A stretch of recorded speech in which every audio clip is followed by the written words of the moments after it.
Yo, what's up, man? Here we are, week 2 of quarantine 2020. And man, I'm excited to come at you this way. I got a couple thoughts I want to share with you. So, we're in this whole conversation about overcoming fear and not allowing fear to control us and just run our lives in this season that we're in with coronavirus. And look, I recognize the fact that for some of us, for some of you guys out there, fear just didn't start when coronavirus came on the scene. And so what that means is when coronavirus is off the scene, some of us are going to still have to answer the question of what are we going to do with fear. And I think the Bible is very clear and it gives us a picture and a roadmap of how to overcome fear. And actually, in First John, the Bible talks about how perfect love casts out all fear. That God, He embodies love. And so the perfect love of the Father, the perfect love of God, it casts out all fear. It gets rid of all fear. But we have to position ourselves to receive God's love. Yo, check out this story. So this past Christmas, my wife and I, Katie and I, we got the boys a lot of gifts. And here's the thing, like these kids are way more advanced than we were as 4 year olds and 3 year olds, like obviously so. But like what I mean is, so they will take our phone, go to the Target app, and start putting all the toys that they want in their wish list. A 3 year old, a 4 year old, I'm talking about. And so this Christmas, they had the wish list filled up like crazy. And so we were like, yo, you know what? We're going to get them something that's not on that list that they're not going to have any idea about. And so we got them some bikes. And so I remember telling Katie, like, yo, get the camera ready, record it, film it. This is going to be a crazy moment. We're going to send it to the grandparents, all these things. So I go to the garage, bring the bikes in. I got a big smile on my face because, I'm a dad. I want to give a good gift. These dudes, they didn't even acknowledge what we had for them. Instead, they were playing with Paw Patrol and everything else, puppy house dogs. And I'm like, are you kidding me?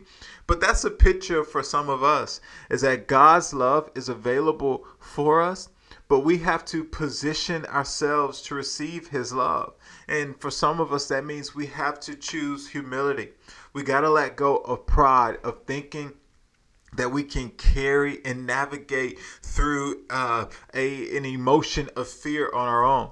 The whole point of this is that we can't handle it, but God can. And so the moment we position ourselves with humility, we can receive God's love.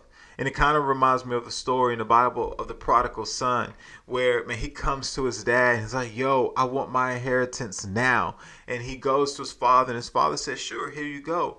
Well, he goes off and man, he blows everything, spends all the money, spends everything he had until he finds himself at this point where he's with the pigs, right? He's eating with the pigs, and he has this come to Jesus moment where he's like, yo, I had it better at home. That in fact, if I was actually a hired servant of my father, man, I would be doing better than what I am right now. And so he prepares this whole speech of what he's going to give his dad when he gets home. And so he's making his way back to his father when his father catches news and actually comes to him. And the Bible tells he's running towards him. And he doesn't just run towards him, but he puts shoes on his feet. He puts a ring on his finger. He puts a robe on him. It was letting everyone else know, but more importantly, his son know that, yo, you've messed up. You've gone through a lot, but I love you. But here's the key in that. The son had to choose humility. He had to position himself to receive God's love. So I want to encourage you that in this season that we're in, yo, don't try to overcome fear on your own. Don't think like, yo, I got it. Like I can walk through this, man. I've been through other stuff, man. I got this. No, position yourself in humility to receive the perfect love of God that eradicates, that expels, that gets rid of all fear.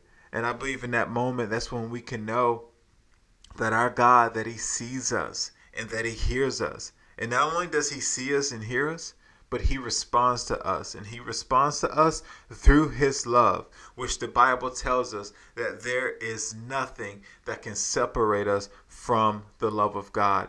And so I just want to encourage you really quickly is to position yourself to receive God's love. And as you receive his love, go give that love to people, to everyone else. I would say people around you, but we're supposed to be social distancing. Get on Zoom, send a text, right? Because we're supposed to love God and love people. And we have a picture of the Father's love.